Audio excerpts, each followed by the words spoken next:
Ladies and gentlemen, my name is Keith, and welcome to my review of WrestleMania 36. Now, if you have seen my content before, you know that I do like to dabble in the WWE. I've been a fan for years, and not just a fan of the product, but a fan of the company as a whole. I think that the WWE has done such a tremendous job in terms of branching off into different segments. Of course, we all know them as the sports entertainer of the good old-fashioned wrestling matches. But on top of that, the amazing work that they do in the community, whether it's going to schools, anti-bullying campaigns, getting people to go out and vote, and huge campaigns with that. But also their phenomenal work with organizations like the Make-A-Wish Foundation. And from a business standpoint, I've said it before, I'll say it again, Vince McMahon is really the genesis of what we've come to know as pay-per-view. A lot of the things that we see in the UFC or other organizations are basically taken/stolen from what Vince McMahon has been doing in the WWE for years. Now, this past weekend, WrestleMania went on, and of course, originally it was scheduled to be in Tampa, Florida, to an expected crowd of about 80,000 people. Now, you think about that. WrestleMania grew from something that was originally hosted in Madison Square Garden with about 15, 20,000 people. And now annually, major cities in the U.S. are vying for the opportunity to host this, because it doesn't just necessarily mean that they get to host it, but there's millions upon millions of dollars that are pumped into the city in revenue. Now, of course, with everything going on in the world, the WWE had to call an audible. Some people were kind of surprised that it went off. I wasn't one of them. The reason being is that the WWE not only seems to operate with the show must go on mentality, but the WWE has always been there to kind of, show some sort of semblance of order. So years ago, after 9/11 struck, several days later, the first organized event with a huge amount of people was a WWE event. And I never looked at that as the WWE not caring about what happened. That wasn't the case at all. It was the fact of, we need to get back to some semblance of order, so we are going to continue trying to entertain people. And here with WrestleMania, it was very similar. Now, they had a lot of the tools that they needed. They've got their own network, they've got access to pay-per-view, and most importantly, they have the Performance Center. The Performance Center, which I believe is in Florida, where a lot of the up-and-coming superstars are able to go and train and what have you. So they hosted it there with no fans. Now, the no fans is obviously different from when you're going to seeing about 80,000 people in a crowd to no fans whatsoever. And there were aspects of WrestleMania this year that I found very entertaining. There were some matches that were really good. There were some matches that I didn't think were as good. But quite frankly, you could say that about any WrestleMania.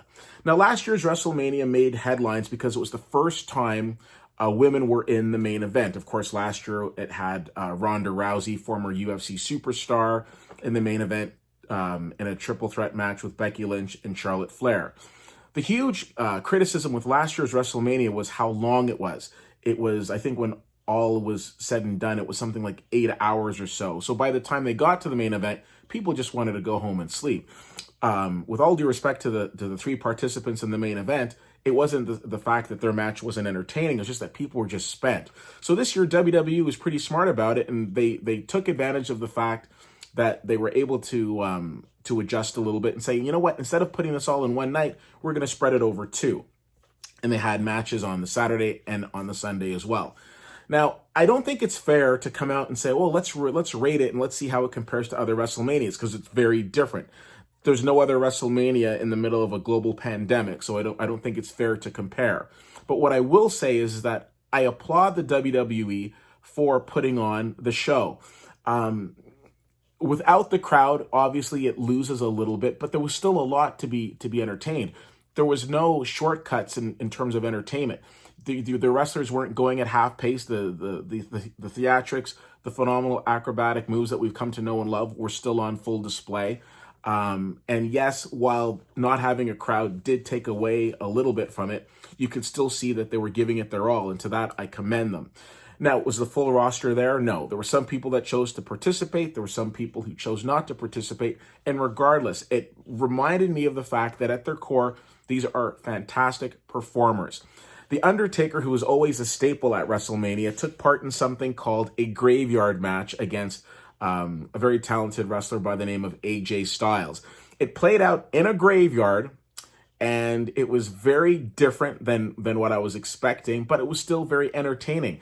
The way that it was filmed and the way that it was displayed with kind of like a score in the background, and we had this story of AJ Styles, who had been insulting The Undertaker, insulting his wife, and now he's facing The Undertaker in a graveyard. It carried a lot of drama and a lot of entertainment. And again, while they had to call the audible, regardless of the venue, it was still really entertaining, and these guys still put on a really good show. Again, there were some matches that really worked for me. There were some matches that didn't, but you could jump on Twitter at any point, and some people were entertained and not entertained by different things. It was just came down to your taste.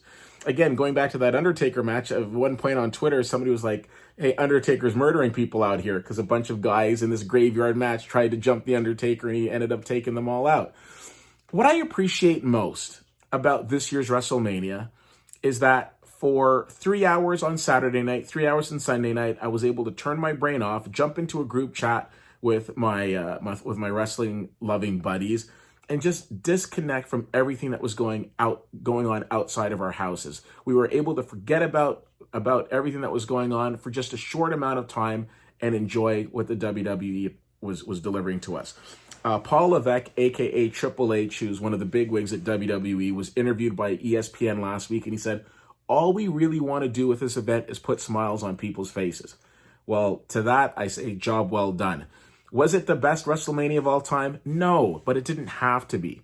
But it reminded us once again that this global juggernaut realizes that not only must the show go on, but they want to do everything they can to bring back some sort of semblance and order to an otherwise chaotic world. And to that, I say thank you.